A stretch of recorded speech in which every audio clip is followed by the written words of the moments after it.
qalinjibinayso gabadha la yidhaahdo Salma Barra Geele iyo gabadh kale ee Faadumo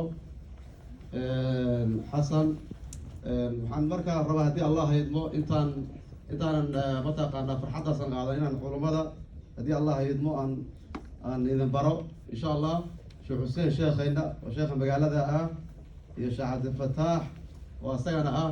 sheekha directorka masaajidka walaalkan Axmed hadda quraan akhrina Allah barakeeyo akhri adduunka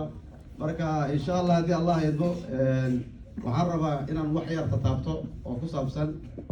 arrimaha dugsiga iyo howlahan hadda aan dugsiga ka haynaba dabcan sidaad ogtidiinba dugsigeena xilligu uu soo maray iyo waqtigii soo maray iyo maanta farqi weyn baa u dhaxeeyo waalid walbana wuu arkayaa walow dabcan ay meeshii ay badanaa wada joogaan waalidiinta ay yar tahay inta joogtaba laakiin ardada u badan tahay waxaan aad ugu faraxsanahay ardada qiimaha leh oo runtii dadaalayso ee waqti dheer gelinayso waxaan kaloo rabaa aan iloobin aan rabaa haddii Allah idmo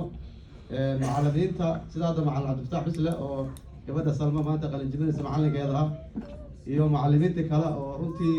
wax soo baray uu ka mid yahay macallin Axmed oo hadda quraanka noo akhrinayay maasha Allah iyo macallimiin fara badan oo runtii dugsigeena mataqaanaa joogto ay ka wada mid yihiin macallimiinta Allah wada barakeeyo sida macallin Mukhtaar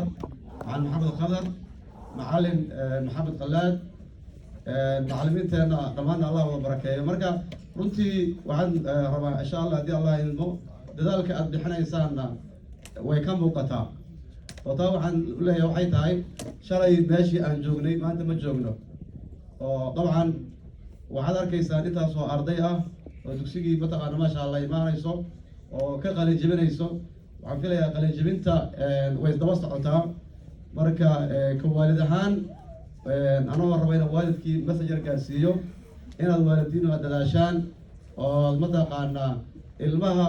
waxbarashada iyo taymka aad mataqaana macallimiinta ay gelinayaan inaad adinkana aad gelistaan oo ayaan idinka rabaa sidaas awgeed haddii Allah idmo waxaan rabaa kale inaan wax yar aan insha Allah kusii daro arrin kale oon dugsiga kusoo kordhay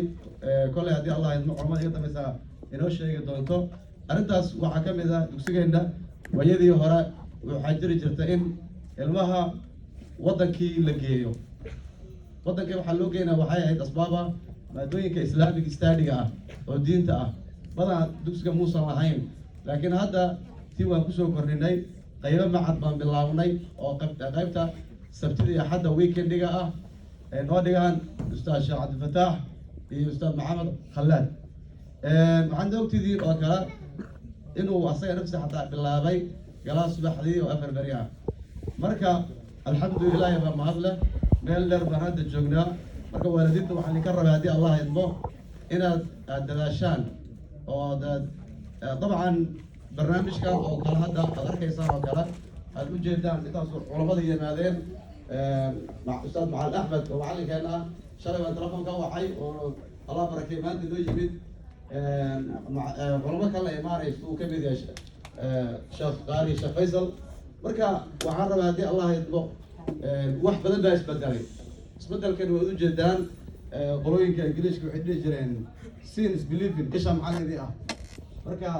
inaad dadaashaan baa rabaa haddii Allah idmo barnaamijkan idinku sii dheeraynaayo walaalo waxaa la dadaalo insha Allah. Assalaamu calaykum.